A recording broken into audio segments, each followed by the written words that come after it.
नमस्कार साथियों, स्वागत है आप सभी का मेरे YouTube चैनल में। तो आज का हमारा जो टॉपिक है वो है डीवीआर के ऊपर। आज की टॉपिक में हम डीवीआर से जुड़ी कुछ जानकारियाँ आपको बताएंगे, जो कि सभी डीवीआर में सेम होती है, चाहे वो हिकविजन का हो, चाहे वो सीपी प्लस का हो, चाहे वो धुआ का हो, चाहे वो जो भी कंपनी का हो। सभी डीवीआर को चेक करने का जो प्रोसेस होता है वो सेम होता है। बोर्ड को रिपेयर करने का जो प्रोसेस होता है वो सेम होता है, किसी में कुछ अलग नहीं होता है। ठीक है। तो जो अलग होता है वो फार्मवेयर वगैरह होता है, जो कि सिस्टम पे जाके जैसे करना होता है। जैसे कि हम नॉर्मल विंडोज 7 हमारे सिस्टम में विंडोज 7 10 इस्तेमाल करते हैं, बस वही सब फ़र्क होता है। लेकिन जो इसका रिपेयर करने का जो सेक्शन होता है, मतलब रिपेयर करने का जो समझ होती है कि हर किसी को थोड़ा बहुत जो जानकारी होनी चाहिए रिपेयर करने के लिए, वो सेम होता है, वो किसी में अलग नहीं होता है। ठीक है। तो चलिए शुरू करते हैं। सबसे पहले हम यहाँ पे लेंगे डीसी कनेक्टर को लेके। ठीक है। डीसी कनेक्टर होता है इसका 12 वोल्ट, चाहे जो भी डीवीआर हो उसमें 12 वोल्ट का ही एडेप्टर लगता है, दूसरा एडेप्टर नहीं लगता। ठीक है। तो ये होता है डीसी कनेक्टर, जो कि इसमें ये होता है 12 वोल्ट इन करता है। ठीक है। इसी से पूरे डीवीआर में बोर्ड में पावर मिलती है। तो ये डीसी कनेक्टर का जो बीच का जो पिन होता है, ठीक है, ये जो बीच का पिन होता है ये होता है, यही होता है प्लस पॉइंट। बाकी के जो साइड साइड के मेटल के जो हैं वो होते हैं ग्राउंड। ठीक है। तो ये सब जो होते हैं वो ग्राउंड होते हैं, लेकिन ये जो बीच का पॉइंट होता है यही इसका प्लस होता है। 12 वोल्ट इसी पे मिलता है डीवीआर से। तो ये यहाँ से जुड़ता है इसका पीछे साइड में देखेंगे तो 3 कनेक्शन है, लेकिन इसमें तो 2 ग्राउंड रहता है, एक प्लस रहता है। अब वो क्या होता है, प्लस यहाँ से निकलता है तो इसके पीछे बहुत बहुत से डीवीआर में यहाँ पे फ्यूज़ वगैरह या कम ओम्स के रजिस्टर वगैरह लगा दिए जाते हैं। ठीक है। कि जैसे डीसी इन होगा तो वो उसे कंट्रोल करने के लिए, और वो वहाँ से जाते हैं इस तरीके के कैपेसिटर पे। तो ये कैपेसिटर सभी डीवीआर बोर्ड में लगा रहता है, इसे 12 वोल्ट डीसी इनके पीछे ये सभी डीवीआर के बोर्ड में रहता है। तो ये अगर कभी आपका फूल जाए, ठीक है, इस तरीके से अगर जैसे कभी फूला हुआ दिखे तो आप उसे चेंज करिए, अदरवाइज़ वो वर्क नहीं करेगा। आपका पूरा जो 12 वोल्ट सेक्शन है वो प्रॉपर वर्क नहीं करेगा। उसके बाद क्या होगा, ये यहाँ से 12 वोल्ट कैपेसिटर से 12 वोल्ट बनकर निकलता है, वो जाता है इस तरीके से। 2 आईसी होती हैं, इनमें से एक आईसी से वो 12 वोल्ट निकलता है और एक आईसी से 5 वोल्ट निकलती है। ये 6 टांग की इस तरीके से आईसी होती है। ठीक है। इस तरीके से किसी किसी में आगे है, लेकिन किसी किसी में बोर्ड में पीछे भी दिया होता है। तो बहुत बार ऐसा होता है कि एक आईसी यहाँ पर है और एक आईसी पीछे साइड में। तो इस तरीके से आपको चेक करना होगा, लेकिन 2 आईसी रहती है, जो कि एक 12 वोल्ट बनाती है और एक 5 वोल्ट बनाती है। ठीक है। और वो होते हुए कहाँ जाएगी, तो जाएगी इस कनेक्शन पे। तो ये जो कनेक्शन होता है इसमें से एक कनेक्शन इसका 12 वोल्ट होता है, एक कनेक्शन होता है इसका 5 वोल्ट, और बाकी के 2 कनेक्शन जो होते हैं वो होते हैं उसके ग्राउंड। और ये यहाँ से होते हुए ही हार्ड डिस्क पे जाएगा। ठीक है। बहुत बार ऐसा होता है कि आपका हार्ड डिस्क वगैरह वर्क नहीं कर रहा है, प्रोसेस नहीं कर रहा है, काम नहीं कर रहा है। तो इसी कंडीशन में क्या होता है, आपको यहाँ पे कनेक्शन चेक करना होगा कि 12 वोल्ट या 5 वोल्ट प्रॉपर मिल रहा है या नहीं मिल रहा है। अगर आपका 12 वोल्ट और 5 वोल्ट प्रॉपर मिल रहा है, तभी भी आप एक बार आपका एडेप्टर चेंज करके ही देखिए। अगर आपका हार्ड डिस्क चल नहीं रहा है, बार बार छोड़ दे रहा है, डिटेक्ट नहीं हो रहा है, तो ऐसी कंडीशन में आप क्या करिए, 12 वोल्ट का जो आपका एडेप्टर है आप उसे चेंज करके देखिए। ठीक है। अगर फिर भी प्रॉब्लम सॉल्व नहीं हो रहा है, तो आप यहाँ पे लगे हुए साटा केबल वगैरह को चेक करिए। बहुत बार ऐसा होता है कि जो साटा केबल यहाँ पे लगा होता है वो आपका ख़राब हो जाता है। तो वो ख़राब होने की वजह से वो पावर तो ऑन होता है, लेकिन वो बार बार डिटेक्ट नहीं करता है, डिटेक्शन छोड़ देता है। तो आपको सबसे पहले वो चेक करना होगा। अगर फिर भी आपका चल रहा है, मतलब आपको लग रहा है कि नहीं मैंने साटा नया डाला है और पावर भी मिल रहा है, लेकिन डिटेक्ट नहीं हो रहा है, तो ऐसी कंडीशन में आपको एक बार हार्ड डिस्क वगैरह चेक करना पड़ेगा। रिपेयर करके देख लीजिए, प्रॉब्लम सॉल्व हो जाता है और हार्ड डिस्क रिपेयरेबल रहते हैं। ठीक है। अब हम आएंगे उसके बाद लाइन सेक्शन पे। सॉरी, यहाँ पे मैं पावर सेक्शन में कुछ चीज़ें और भी बताना भूल गया कि बहुत बार मान लीजिए जैसे आप डीसी इन कर रहे हैं तो आपकी पावर लाइट वगैरह ब्लिंक होती है। ठीक है। या कुछ भी नहीं जलता है, लाइट ही नहीं आ रहा है या पावर ही नहीं आ रहा है। आप अगर चेक करेंगे तो यहाँ तक 12 वोल्ट 5 वोल्ट आपको नहीं मिल रहा है। ठीक है। तो ऐसे सिचुएशन में क्या होगा, अगर लाइट ब्लिंक हो रही है मतलब वो शॉर्टिंग है। तो शॉर्टिंग है क्या है आपका, तो 12 वोल्ट शॉर्ट होता है। तो 12 वोल्ट शॉर्टिंग में ये कैपेसिटर वगैरह जो बड़े बड़े होते हैं इस तरीके से 12 वोल्ट से जुड़े हुए, तो आप इनको एक बार चेक करिए। 12 वोल्ट की आईसी होती है, आप उनको चेक करिए। ठीक है, तो आप इस अगर ये शॉर्टिंग होगा तभी भी आपका प्रॉब्लम आएगा। तो इसको चेक करने का तरीका जो होता है वो सिंपल ही होता है। मल्टीमीटर को आपको बजर मोड पे रखना होता है। ठीक है, मल्टीमीटर को आपको बजर मोड पे रखना होगा। और उसके बाद क्या होता है कि आपको दोनों साइड पे बीप साउंड नहीं आना चाहिए। ठीक है, ये देखिए इस तरीके से अगर चेक कर रहा हूँ मैं, वन टाइम बीप साउंड आके गया, कोई बात नहीं, सही है। लेकिन लगातार अगर बीप साउंड आ रहा है तो आप उसे निकालिए और निकाल के चेक करिए। ठीक है, तो यहाँ पे भी चेक करिए। उसके बाद ये आईसी वगैरह पे भी इस तरीके से क्रॉस में चेक करिए कि बीप साउंड तो नहीं आ रहा है। तो इस तरीके से अगर चेक करेंगे तो आपका डीवीआर का बोर्ड का शॉर्टिंग आपको मिल जाएगा। ठीक है, अगर आपका शॉर्टिंग है तो, लेकिन अगर नो पावर है, मतलब बिल्कुल भी लाइट नहीं आ रहा है, बिल्कुल भी पावर वगैरह नहीं आ रहा है, तो इसी कंडीशन में क्या होता है कि आपको फ्यूज़ वगैरह उसका चेक करना पड़ता है। ठीक है, फ्यूज़ वगैरह चेक करना पड़ता है। बहुत बार फ्यूज़ वहाँ का ख़राब हो जाता है। ठीक है, तो फ्यूज़ एक बार चेक करिए। अगर आपका फ्यूज़ प्रॉब्लम होगा तभी भी आपको बीप साउंड आएगा। उसके बाद वहाँ से होते हुए कैपेसिटर बहुत बार फूल जाते हैं आपके। ठीक है, अगर बहुत बार ये फूल जाएंगे या लीक हो जाएंगे, बहुत लीक होगा तो कैसे पता चलेगा आपको, यहाँ पे नीचे की तरफ। तो मैंने आपको पहले मेरे बहुत से वीडियो में बताया कैपेसिटर के कि कैपेसिटर को चेक करने का तरीका क्या होता है। या तो आपका अगर फूल गया है, लीक हो गया, तो आप चेंज करिए। ठीक है, इस तरीके से ऊपर से दिख रहा है तो ठीक है। अदरवाइज़ आप कैपेसिटर को एक तरीके से और भी चेक कर सकते हो कि मल्टीमीटर पे बजर मोड पे रखें, इसे क्रॉस में चेक करिए। ठीक है, इस पर वन टाइम बीप साउंड आने चाहिए। देखिए इस तरीके से। ठीक है, इस तरीके से वन टाइम बीप साउंड आने चाहिए। अगर वन टाइम बीप साउंड आ रहा है तो आपका कैपेसिटर वर्क कर रहा है, मतलब वो चल रहा है। अगर वन टाइम बीप साउंड बहुत बार आपने कर लिया, 10-12 बार कर लिया, लेकिन वन टाइम बीप साउंड अगर नहीं आ रहा है तो आपका कैपेसिटर फिर आपका ख़राब है, आप उसे चेंज करिए। ठीक है, बहुत बार कैपेसिटर ख़राब होने की वजह से भी 12 वोल्ट पास नहीं करता, जिससे बोर्ड पे 12 वोल्ट नहीं मिलता, और 12 वोल्ट नहीं मिलता है तो आगे का प्रोसेस नहीं होता है, काम नहीं होता है। ठीक है, तो ये हो गया हमारा नो पावर और शॉर्टिंग से रिलेटेड। अब हम आते हैं इसके लाइन सेक्शन पे। तो लाइन सेक्शन में कुछ ज़्यादा नहीं होता। अगर मान लीजिए बहुत जन का लाइन सेक्शन वर्क नहीं कर रहा है, लाइन वर्क नहीं कर रहा है, तो ऐसी सिचुएशन में जो होता है उसके पीछे इस तरीके से कंट्रोल करने के लिए इसको आईसी होती है, जो रहता है इसी से जुड़ा होता है। अगर आपको सेम बोर्ड का सेम आईसी मिल जाएगा तो पॉसिबल है रिपेयर करना, अदरवाइज़ पॉसिबल नहीं होता। अब हम आते हैं यूएसबी सेक्शन पे। ठीक है, यूएसबी सेक्शन में बहुत बार क्या होता है कि आपका जैसे एक कनेक्टर चल रहा है और एक कनेक्टर नहीं चल रहा है। तो ऐसी सिचुएशन में क्या होता है कि सबसे पहले आप पीछे अगर जोड़े देखेंगे तो ये जो 4 पिन बड़े बड़े होते हैं ये तो इसके ग्राउंड होते हैं, लेकिन इसके एक साइड का जो पिन होता है वो प्लस होता है और एक साइड का पिन होता है ग्राउंड होता है। ठीक है, तो वो प्लस यहाँ पे भी हो सकता है और यहाँ पे भी हो सकता है। तो सबसे पहले आपको देखना पड़ेगा कि ग्राउंड कौन सा है। तो जैसे मैं मल्टीमीटर पे बजर मोड पे रख रहा हूँ। ठीक है, तो और उसको आपको चेक करना होगा कि किसी भी मेटल से आप अटैच कर दीजिए और इसके ग्राउंड को चेक करिए। ठीक है, तो ये देखिए ये इसका ग्राउंड है। अगर ये इस तरह का इस साइड का इसका ग्राउंड है, इसका मतलब है ये इसका प्लस है। तो मतलब यहाँ पे इसका 5 वोल्ट आना चाहिए और ये ग्राउंड है। और देखिए इसमें 2 यूएसबी सेक्शन है। अब मान लीजिए जैसे जैसे एक चल रहा है और एक नहीं चल रहा है, तो यहाँ पे आप चेक करेंगे तो इस पे से एक पे 5 वोल्ट आएगा और एक पे 5 वोल्ट नहीं आएगा।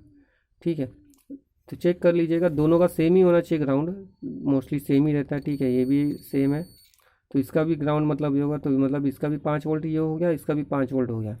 तो ऐसी सिचुएशन में क्या होता है कि अगर एक पे 5 वोल्ट नहीं मिल रहा है तो आप यहाँ से लेके यहाँ पे एक जंपर मार देंगे तो आपको यूएसबी का 5 वोल्ट मिलने लगेगा और आपका यूएसबी वर्क करने लगेगा।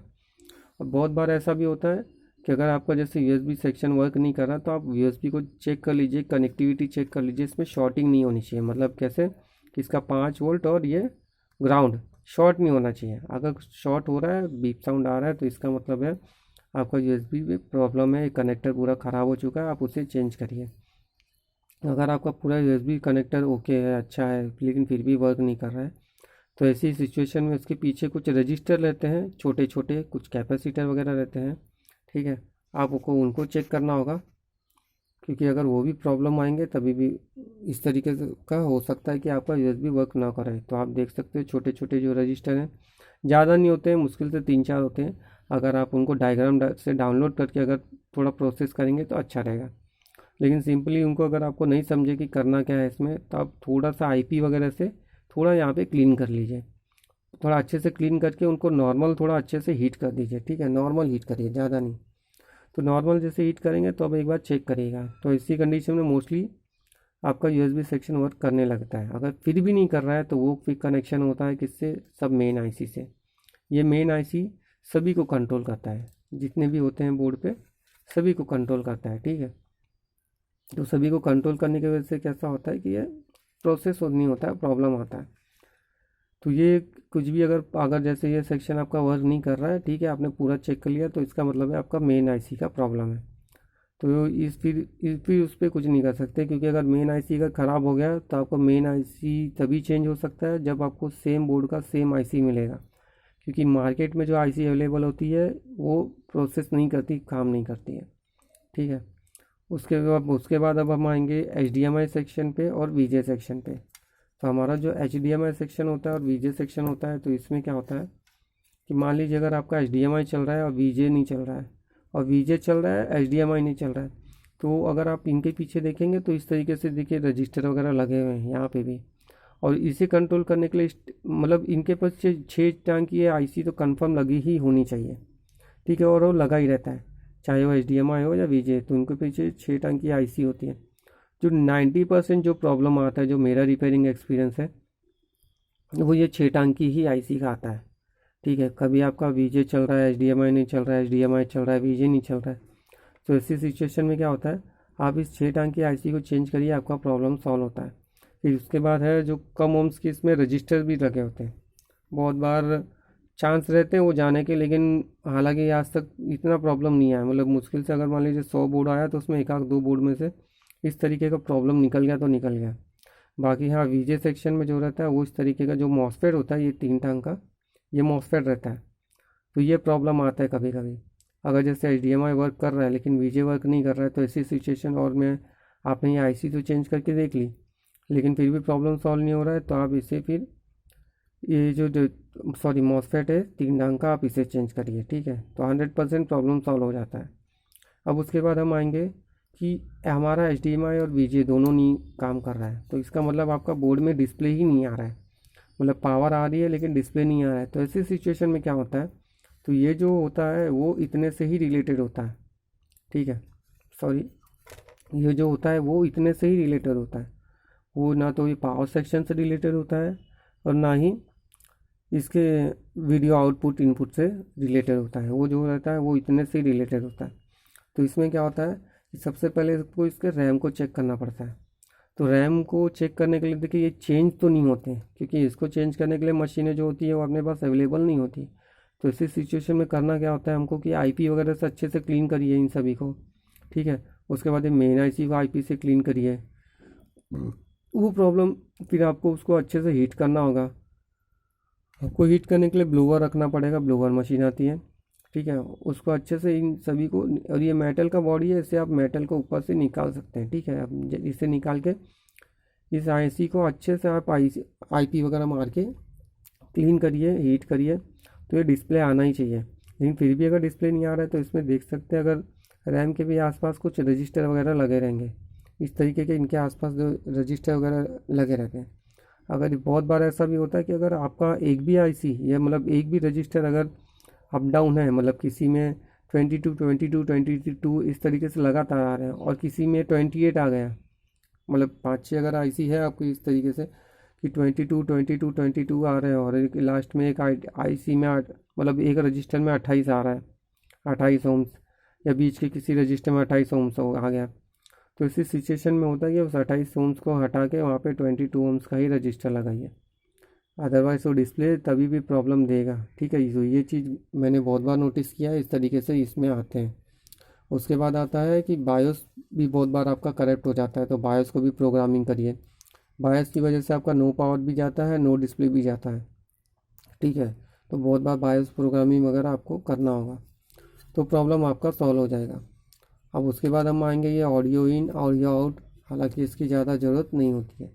अब हम आएंगे यहाँ पे इसके VGA output, sorry display out, जो कि ये जाता है किस पे, आपके कैमरे के डिस्प्ले पे, ठीक है। मतलब कैमरे पे आपको जो मॉनिटर पे जो डिस्प्ले दिखता है मॉनिटर पे, तो वो दिखता है इन्हीं के थ्रू दिखता है, ठीक है। यही यहाँ से डिस्प्ले भेजते हैं तब जाके यहाँ से कैमरे पे डिस्प्ले भेजते हैं तब वो जाके आपको मॉनिटर पे दिखता है। तो बहुत बार ऐसा होता है कि मान लीजिए अगर आपका ये 4 कनेक्शन है तो इन 4 में से एक कनेक्शन चल रहा है, एक नहीं चल रहा है, या एक चल रहा है एक नहीं चल रहा है, या तीनों चल रहा है या एक नहीं चल रहा है। तो इसको कैसा होता है कि इनको कंट्रोल करने के लिए इस तरीके से पीछे से आप देखेंगे तो ये पिन गए हैं, ठीक है। इस तरीके से ये मैं यहाँ ऐसे लेता हूँ, ठीक है। तो ये इस तरीके से पिन आया है। तो ये पिन क्या होता है कि इनके पीछे आप देख सकते हैं तो इस तरीके से डायोड वगैरह जुड़े हैं, रजिस्टर लगे हैं थोड़े बहुत। तो आपको इनको एक बार चेक करना होगा। डायोड भी चेक करने के लिए सेम प्रोसेस होता है। मल्टीमीटर को बजर मोड पे रखिए और इनको चेक करिए। तो ये इस तरीके से मतलब चेक करिए। इन पे बीप साउंड नहीं आना चाहिए। बस डायोड की सबसे बड़ी अच्छी चीज़ है ये कि इन पे बीप साउंड नहीं आना चाहिए। अगर बीप साउंड आ रहा है तो इसका मतलब है आपका डायोड ख़राब है, ठीक है। तो बीप साउंड नहीं आना चाहिए। तो आप या अगर देखेंगे तो यहाँ से अगर फट गया हो, लीकेज हो गया हो, तभी भी आप डायोड वगैरह चेंज करिए। ये छोटे मोटे कंपोनेंट रहेंगे, इनको भी एक बार चेक करिए। मोस्टली कैपेसिटर रजिस्टर तो नहीं जाते इतने इसमें जो लगे, ये डायोड ही बहुत बार जाता है कि अगर एक कनेक्शन कर रहा है वर्क, एक कनेक्शन नहीं कर रहा है वर्क, तो ऐसी सिचुएशन में आप डायोड को चेंज करिए, आपका प्रॉब्लम सॉल्व होता है, ठीक है। अब मान लीजिए यहाँ पे ऐसा हो गया है कि ये 4 सेक्शन चल रहा है और ये 4 नहीं चल रहा है। तो इसी सिचुएशन में क्या होता है कि इसके पीछे लगी हुई इनको कंट्रोल आईसी होती है, ठीक है, जो इनको कंट्रोल करती है। तो ये क्या होता है बहुत बार ये सब अगर ओवर हीट होने लगेगा, ऑन करेंगे तो ये सब ओवर हीट होने लगता है बहुत बार। तो ओवर हीट होने की वजह से भी वो अपना इन चारों को नहीं काम करता है, मतलब प्रोसेस नहीं करता है। तो इसी कंडीशन में तो कुछ नहीं कर सकते फ़िलहाल, लेकिन अगर पॉसिबल हो सके तो आप इस पर आईपी वगैरह से अच्छे से मारिए, उस पर क्लीन करिए, ठीक है, और हीटिंग वीटिंग करिए तो आपका प्रॉब्लम सॉल्व होता है। तो और बहुत बार ऐसा होता है कि रजिस्टर वगैरह भी आपको एक बार चेक करना होगा। कम ओम्स के ही रजिस्टर होते हैं, लेकिन एक बार आपको वो चेक करना होगा, ठीक है। फिर उसके बाद अब हम आते हैं बहुत जन इसके एक्चुअली इस सेक्शन को लेके, मतलब इसके पिन को लेके मुझे बहुत जन पूछे हैं इस बायोस का। तो ये हम आएंगे बायोस के डेट टाइम के ऊपर, ठीक है। तो ये इसमें कुछ बड़ा लॉजिक नहीं होता है, इसमें सबसे आसान जो टॉपिक है वो ये बायोस का यही है, ठीक है। मतलब क्योंकि इसको लेके बहुत जन कन्फ्यूज़ है। तो देखिए इसका जो पीछे का सेक्शन होता है छोटा वाला, ये होता है इसका नेगेटिव, और ये जो सीधा होता है उसका पॉजिटिव। इस पर सिंपली दिया हुआ है। तो इस सीमोस सेल को चेक करने का 2 तरीका होता है, कि जिसमें से सबसे पहले होता है आप मल्टीमीटर को DC20 पे रखिए, ठीक है, DC20 पे। मैंने मल्टीमीटर के ऊपर भी वीडियो बनाया है, आप उसे चेक कर लीजिएगा कि कैसे मल्टीमीटर चलाया जाता है। तो देखिए DC20 पे रखिए। सिंपली आपको मैंने क्या बताया, निगेटिव को निगेटिव पे रखिए, पॉजिटिव को पॉजिटिव पे रखिए। तो सीमोस सेल में जो आता है, चाहे वो छोटा साइज़ का हो, बड़ा साइज़ का हो, चाहे जो भी साइज़ का हो, अगर आपका सीमोस सेल है, इस तरीके का सीमोस सेल है, ठीक है, तो आपको सीमोस सेल पे 3.3 वोल्ट आना चाहिए या 3 वोल्ट आना चाहिए। बहुत सी DVR में देखो इस तरीके का भी सीमोस सेल लगा रहता है, ठीक है। तो इसमें भी जो छोटा जो पीछे का सिरा है वो नेगेटिव और जो ऊपर का सिरा है पॉजिटिव। तो यहाँ पे भी देखो प्लस लिखा हुआ है। तो यहाँ पे भी आपको इसी तरीके से चेक करना होगा। इसमें भी इस तरीके से चेक करिए। तो यहाँ पे निगेटिव होना चाहिए, प्लस यहाँ पे 3.3 और आना चाहिए, तो यहाँ पे 1.89 आ रहा है। तो फिर ये इसका मतलब ये भी सीमोस सेल ख़राब है। 3 वोल्ट या 3.3 वोल्ट होता है। उसके बाद है इस तरीके से भी आता है, ठीक है, सीमोस सेल। तो सभी पे सेम वैल्यू ही आता है, 3 वोल्ट 3.3 वोल्ट। बहुत बार भी किसी में 2 वायर वाले आते हैं, हालांकि वो भी फ़िलहाल नहीं है मेरे पास सैंपल, लेकिन 2 वायर वाले भी आते हैं। हाँ देखिए ये रहा, ये लैपटॉप के बोर्ड में लगा है इस तरीके से। 1 मिनट में दिखा रहा हूँ। ये देखिए किसी में इस तरीके से भी लगा होता है। तो आप इस तरीके से भी सीमोस सेल में चेक कर सकते हैं। उसमें भी 3 वोल्ट या 3.3 वोल्ट आना चाहिए, लेकिन उसके नीचे बोर्ड पे वैल्यू नहीं चलेगी, ठीक है। इसको इंस्टॉल करते समय भी जो है सेम रहता है कि यहाँ अगर एक चीज़ और बताना भूल गया कि मान लीजिए अगर आपके पास मल्टीमीटर नहीं है तो आप चेक कैसे करेंगे कि आपका सीमोस सेल वर्क नहीं कर रहा है या नहीं कर रहा है। तो इसी सिचुएशन में क्या होता है कि मान लीजिए ये मेरा ये जीभ है, ठीक है, इतना सा भाग मेरा जीभ है, और ये तो ये क्या करना है आपको, जीभ को यहाँ से जो ये इसका है बीच का पॉइंट है, इससे हल्का सा टच करना है। इस तरीके से हल्का सा इसे टच करना है, ठीक है। मान लीजिए मैं अपना जीभ यहाँ पे टच कर रहा हूँ तो हल्का सा नॉर्मल करंट आएगा, थर थर जैसा एकदम हल्का सा। अगर वो करंट आ रहा है तो इसका मतलब है आपका सीमोस वर्क कर रहा है, ठीक है, चालू है। अगर करंट नहीं आ रहा है एकदम बिल्कुल कुछ भी नहीं, तो इसका मतलब सीमॉस आपका ख़राब है। तो आप ऐसी कंडीशन में सीमॉस को चेंज करिए। उसके बाद है हम इसे और फिट करते समय भी इसे इसी तरीके से रखिए और फिट कर दीजिए। ठीक है। और बाकी तो अब इस मतलब डीवीआर के बोर्ड में और कुछ अलग से नहीं है। डीवीआर के जितने भी बोर्ड होते हैं, जो रिपेयरिंग का जो प्रोसेस होता है वो इसी तरीके से होता है, चाहे जो भी डीवीआर का बोर्ड हो। ठीक है। तो उम्मीद है आपको ये जानकारी अच्छी लगी, और कुछ जानकारी अगर चाहिए हो तो मुझे कमेंट ज़रूर करिएगा। मैं कोशिश करूँगा कि उसके बारे में ज़्यादा से ज़्यादा जानकारी इकट्ठा करके आपको मैं बता सकूँ। तो वीडियो को लाइक शेयर और सब्सक्राइब करते रहिएगा। तब तक के लिए मिलते हैं अगली वीडियो में। जय हिंद, वंदे मातरम।